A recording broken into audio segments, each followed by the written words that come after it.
Et Cheikh, rahimahullah, il nous éduque.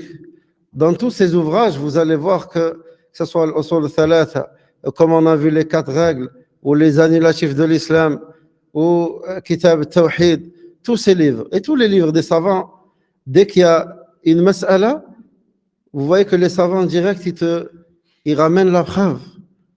Ici, on parle du jeûne du mois de Ramadan, le cheikh, la preuve est la parole d'Allah, la preuve est la parole du prophète sallallahu alayhi wa sallam.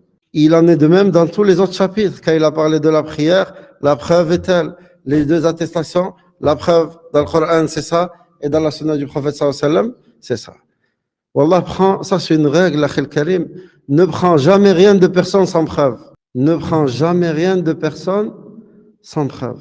Excepté, des fois quand on questionne un savant, et que par exemple tu rentres dans le bureau des fatawa d'un des savants, il y a combien de personnes qui vont venir et poser la question? Il n'y a pas que toi. Tu vas venir voir le cheikh c'est permis de faire ça, il va dire oui. Pas, khalas. Parce que quand c'est une fatwa, c'est pas comme dans les assises où tu apprends la science. Le cheikh, il se contentera de te donner le jugement. D'accord? Le cheikh, il se contentera de donner le jugement. C'est permis ou c'est pas permis? D'accord? Oui, c'est permis. Non, c'est pas permis. Oui, c'est permis. Non, mais tu dois plutôt faire ça. Parce que là, c'est ce qu'on appelle, c'est une fatwa. Tu questionnes un savant, il te répond. Mais dans l'apprentissage, quand tu t'assois, t'apprends avec le cheikh, c'est différent. Le cheikh, il va rapporter une mas'ala, il t'amènera les preuves de cette mas'ala, des fois même les différentes paroles, les divergences des savants concernant la mas'ala, et la vie que le cheikh voit le plus juste, la vie qu'il a pris lui, il te dira, à mon avis, la vie le plus juste est telle, pour telle et telle raison. D'accord?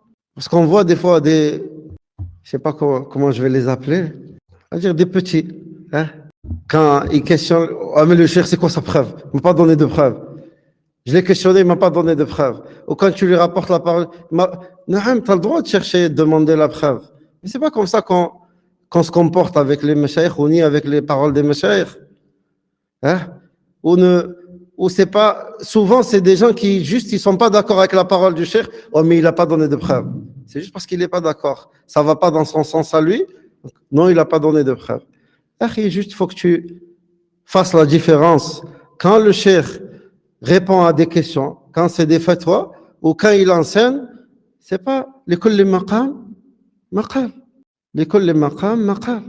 واضح? Mais à la base, on ne prend rien de personne sans preuve.